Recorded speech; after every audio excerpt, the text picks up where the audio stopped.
सबसे ज्यादा चाय कॉफी से भी पहले बियर, वाइन, विस्की, शराब, जिसको आप एक शब्द में कहते हैं, शराब ये पहला आहार है जो आपके शरीर को जरूरत से ज्यादा गर्म कर देता है।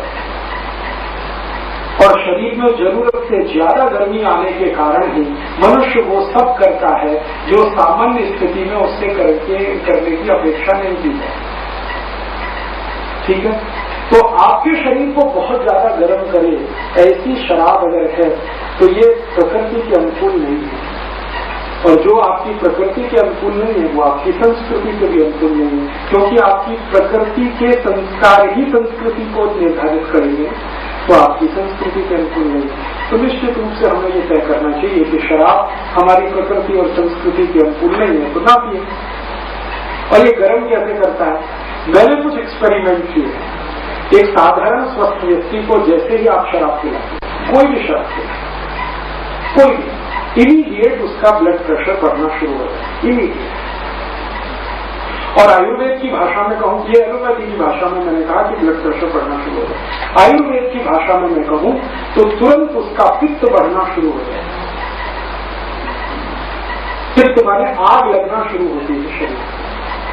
अब आपका शरीर तो समशीतोष्ण है, ध्यान रखिए, ना ज्यादा गर्म ना ज्यादा ठंड। जब आग लगेगी अंदर से शरीर में तो शरीर की सारी प्रतिरक्षा प्रणाली इस आग को शांत करने में लगेगी, और तब तक लगेगी जब तक ये आग शांत नहीं होगी। तो प्रतिरक्षण प्रणाली को काम करने के लिए रक्त ईंधन के रूप में चाहिए, तो आपका रक्त शरीर का सारे अंगों से भागकर वहां आएगा जहां आपकी आग को शांत करने का काम चलेगा, माने पेट की तरफ सारा रक्त आ जाएगा। और अगर आपने शराब पी ली और पेट की तरफ आपका सारा रक्त आ गया, इसका माने रक्त जहां जाना चाहिए वहां नहीं होगा, ब्रेन को चाहिए वहां नहीं है, हार्ट को चाहिए वहां नहीं है, किडनी को चाहिए वहां नहीं है, लीवर को चाहिए वहां नहीं है, वो सब आ गया पेट में। और ये रहेगा 2 घंटे, 3 घंटे, 4 घंटे, 5 घंटे, तो 2 से 5 घंटे तक आपके शरीर के बाकी ऑर्गन रक्त की कमी से तड़पेंगे और उनमें डिफेक्ट्स आना शुरू हो जाएंगे। इसलिए शराब पीने वालों के अंदर के सारे अंग खराब होते हैं, वो इस कारण से होते हैं।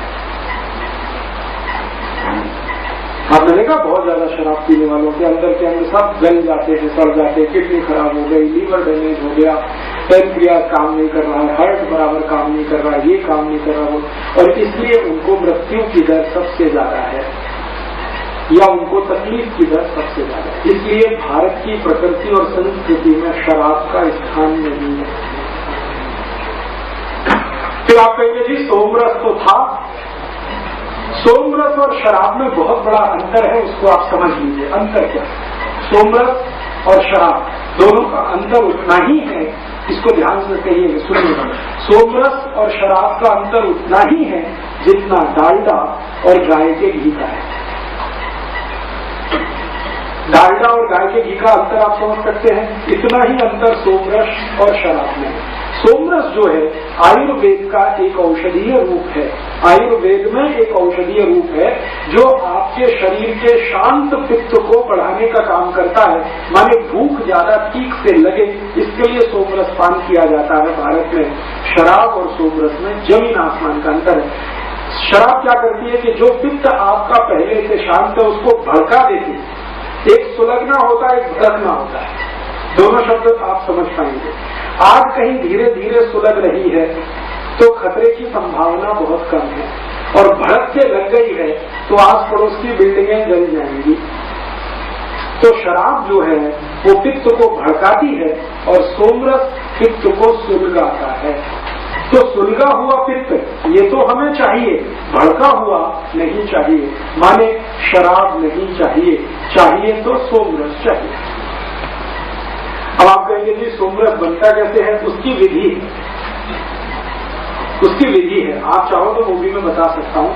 हमारे देश में एक महान व्यक्ति हुए भागवत, उन्होंने 100 घर में सोमरस बना के पान कर सकते हैं। मैं आपको गारंटी देता हूँ आपको जिंदगी में कभी भी पित्त का रोग नहीं होगा।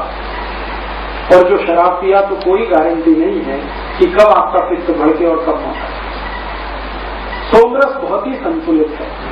ये कुछ इस तरह की चीज है जैसे आप नींबू का शरबत पिए, ठीक है, और नींबू का शरबत पिए तो आपको कैसा लगेगा, और खाली नींबू का रस निचोड़ कर पिए तो कैसा लगेगा।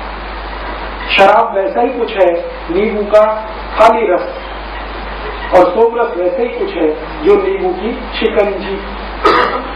शिकंजी सबको पीने के लिए आयुर्वेद कहेगा, नींबू का रस सबको नहीं चलेगा।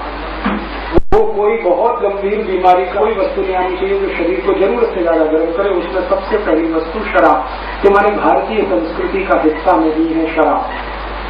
तो आप कहेंगे कि इतनी शराब अब पीने लगेगी, कहां से आए? ये यूरोप की नकल की है। हम दुर्भाग्य से 400, 450 या 500 साल तक हम भारतवासी यूरोपियन की संगत में फंस गए, या तो उनके गुलाम हो गए, तो उनकी नकल कर करके हमने ये शुरू कर दिया। भारतीय संस्कृति का ये हिस्सा नहीं।